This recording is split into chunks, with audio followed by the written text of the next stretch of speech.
up? Fanatics View exclusive. We walking and talking today. It's the last day on Radio Row and everything like that.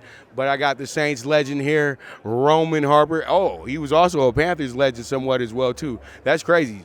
Division rivals, and they both got nothing but love for you. Yeah, man, it's pretty cool. I live in Charlotte, and I get, it's funny because I walk around Charlotte and nobody really recognizes me. Well, they do a little bit more now because I work in front of the camera on TV, so that's how people recognize me. But football-wise, like, nobody cares. But then I go to New Orleans and it's all football all the time. I can't walk anywhere without somebody yelling, Harper, or something from the street. And it's all because my gray hair just gives me away. So it's just one of those things. It's just my life. It's all good. Your Saints. Now, this team is going through a little bit of a transition right now. I wouldn't say a little bit, but yeah. And there's some rumors in the streets right now that Dennis Allen wants to get back his quarterback, Derek Carr. Now, the state of the Saints moving forward, and is Derek Carr fit for your Saints? If Derek Carr comes, the Saints have the best quarterback in the NFC South. So that means you got a good chance to go to the playoffs. Look, until in the NFL in today's game, you're not in the conversation of championships consistently or even competing for them if you don't have a quarterback. Once you get a quarterback, you're at least in the conversation. So that's a big check mark that needs to be checked at some point. I don't know if it's Derek Carr. I don't know who it is. I don't work like that with them. I do know that they will continue to struggle, and the inconsistencies on offense have to improve. This team this year was too inconsistent. When they played good defense, the offense was off. When the offense was playing better, the defense was off. So good teams find ways to win. Bad teams find ways to lose, whether it's not converting a third down when a crucial situation, not getting the crucial 2-minute stop on defense that you need to win a game, and also not having a successful 4-minute offense when you're trying to run the clock out to finish a game when you have the lead. Those are things that bad teams do. They find ways to win. The Saints were a bad team this year. They got to get those things cleaned up. DA has to get the staff back right, and, of course, they have to get the quarterback right at some point in time. Right on. So, look. Hey, right on. So, Frank Reich gets fired in the middle of the season last year for a guy that was. I the middle. I think the early. About week 4, I think. About week 4, probably. And he got, and they bring in a personality from TV who was an all-pro, center and everything like that. Now, your Carolina Panthers said, you know what? We know Frank is a really good coach, and they went ahead and hired him immediately. So, what's your thoughts on Frank Reich now taking over your other team, the Carolina Panthers? So I have no qualms with Frank Reich. I know he was a great backup quarterback and even a starting quarterback, and I know all the history coming back, full circle for being the Carolina Panthers' first starting quarterback and throwing the first touchdown, and to Pete Meslars and all those other things. I've seen the reel a million times.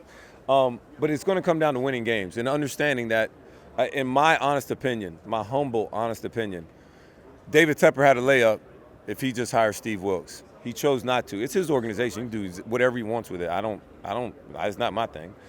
But now that he chose Frank Reich to go a different direction because he wanted an offensive-minded coach, which is fine, and he was the best one, the candidate for the job for this team right now, according to them. And I have no reason to disagree with them, but I do know this. If this does not work, David Tepper looks really bad as an owner. So if Steve Wilkes didn't work out, it would have been like, oh, well, that was what the community wanted. That's what everybody was behind. The players wanted him as well. It would have been like, oh, okay, it just didn't work. But now on this one, it's a lot of pressure to get this right. They've had a couple different coaches in there. This will be Tepper's second coach that he's picked. And they haven't got it right. They haven't got the quarterback situation right either, and they've been through 4 or 5 of those in the couple of years that David Tepper has owned the team. So, and like I said earlier, if you don't have the quarterback right, you're not in the conversation consistently to win championships. So they got to get those things handled. I like this team's defensive roster. I love the starters for this team, and I've said this about Carolina the last few years. The starters on this roster are great, but the championship quality teams are built with your backups and who you draft in the 3rd, 4th, 5th, 6th round pick, and you got to hit on some 7th rounders too, who are woefully surprises, and that's where I felt like Carolina has dropped the ball at. And when it comes to drafting, 1st round, all home runs. But your team is built off of what do you do in that 3rd, 4th, 5th, and 6th round picks. They got to do better in those areas. If they do that and get the quarterback, you got to give Frank Reich somebody to consistently want to win or take snaps for. If you do that, then you got a chance, because this division is up to win for anybody. You don't trust Kyle Trask in Tampa.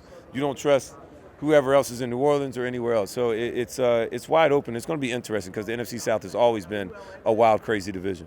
All right, last question, and it's about your Bama boys, Alabama. You already know, Roll Tide, baby. Do they bounce back? Because this was an odd season for them, man. And is it the beginning of the end for Saban? Because he used to look young all the time. Now he's looking pretty ancient about now with a little bit too much losing. I know for the Bama faithful. It's crazy how everybody's saying bounce back. I mean, they lost 2 games by 4 points to 2 top 10 teams. It's just like on the road. And it's crazy, and I get it. Like, I totally get it because that's the standard that Alabama set. Right. And I said it at the preseason at SEC Media Days, and my own coverage was that if Alabama didn't win a championship with Will Anderson at defense and this quarterback, Bryce Young, probably the best one that Nick Saban's had, it would be the biggest disappointment, which Alabama under Nick Saban, because Alabama under Nick Saban haven't had many disappointments. Right. So that did happen. And the way it happened really stinks, especially when you see them when everybody was healthy at the end of the year, what they did to Kansas State. You're like, man, where was that team at all year long? And the way the championship game kind of went down, and every hindsight's 2020. I do know that Alabama will continue to recruit at a high level. I trust Nick to get anything and everything done all the time. It'll be interesting to see what this defense does now that they got a new coordinator in Kevin Steele. And also offensively, I really love the hire from Notre Dame. I'm a big Reese. I'm a big fan of what they were doing at Notre Dame and what Kevin Steele's done defensively throughout the SEC and other places.